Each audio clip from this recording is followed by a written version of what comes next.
Welcome to my books and storytime by mybooksummary.com. The Power of Now by Eckhart Tolle. Eckhart Tolle's The Power of Now is not just a book. It's a transformative experience. It's the kind of book that, if you truly grasp its message, can change the way you perceive yourself, your thoughts, and the world around you. Tolle's central premise is simple yet profound. The present moment is all there is.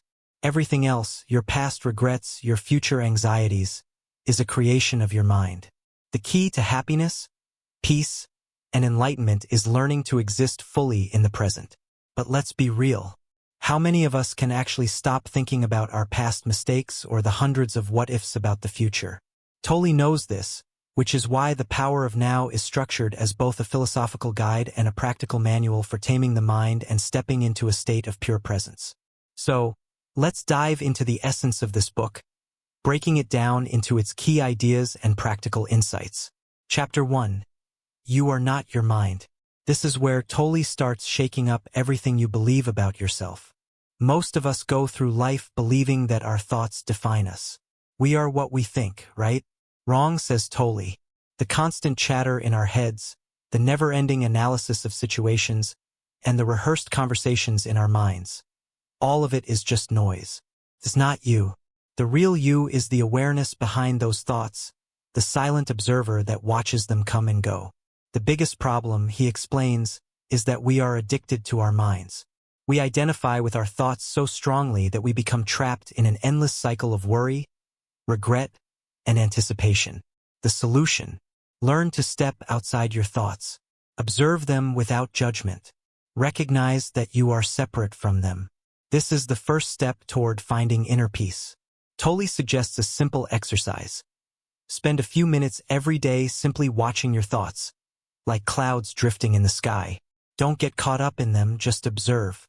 This practice creates a space between you and your mind, allowing you to experience a glimpse of the now. Chapter 2. Consciousness. The Way Out of Pain. Ever noticed how pain seems to last longer when we resist it? Emotional pain, in particular, is fueled by our attachment to the past and our fear of the future.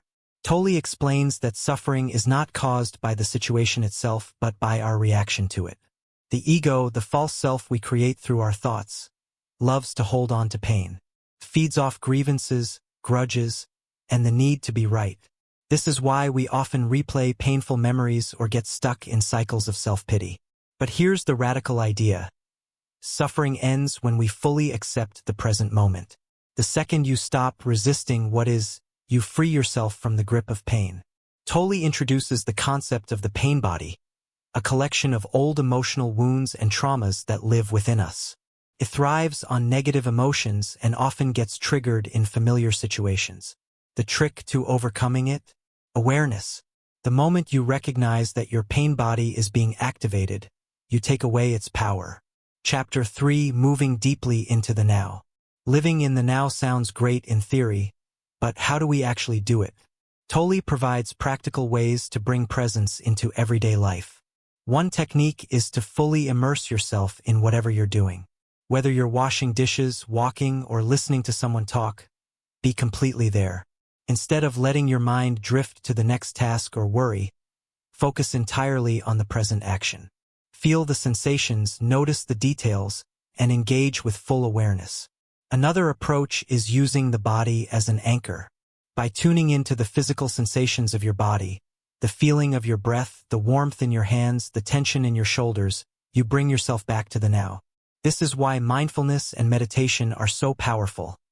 They train you to stay present. Chapter 4. The Mind as a Tool. Tolle clarifies that the mind is not the enemy. It's an incredible tool when used correctly. The problem arises when we become its slaves instead of its masters.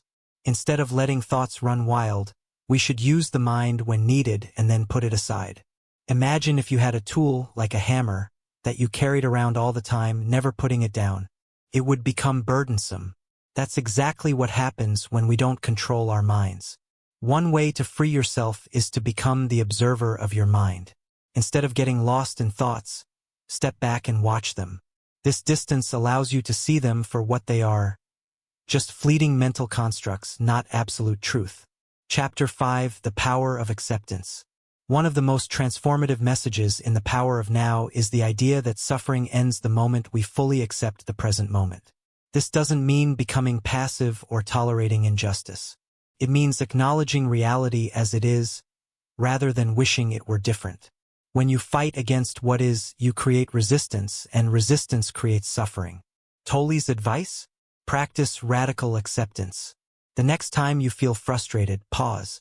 Take a deep breath and say to yourself, "This is what it is." Then decide how to move forward from a place of peace instead of resistance. Final thoughts. If there's one takeaway from The Power of Now, it's this: peace is always available to you right now in this very moment. You don't have to wait for external circumstances to change. You don't need to achieve anything. You don't need to fix your past or control your future. Happiness isn't something you find. It's something you realize when you stop searching and simply be.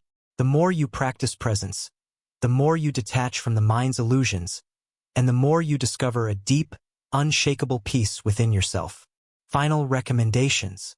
If you're someone who overthinks, worries about the future, or struggles with emotional pain, The Power of Now is a must-read. It's not just a book. It's a guide to a completely new way of living. However, it's not an easy read.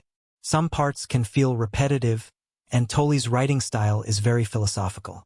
If you struggle with abstract concepts, you might need to reread certain sections to fully absorb the message. To get the most out of this book, don't rush through it. Read a little at a time and apply what you learn. Practice mindfulness exercises as you go along. Keep an open mind, even if some ideas seem unfamiliar. Overall, The Power of Now is one of those rare books that has the potential to transform your life, if you let it. Stay tuned for more enlightening content. Head over to www.mybookssummary.com. Don't forget to subscribe and share the magic with friends. And let's grow together through the power of books and interesting stories.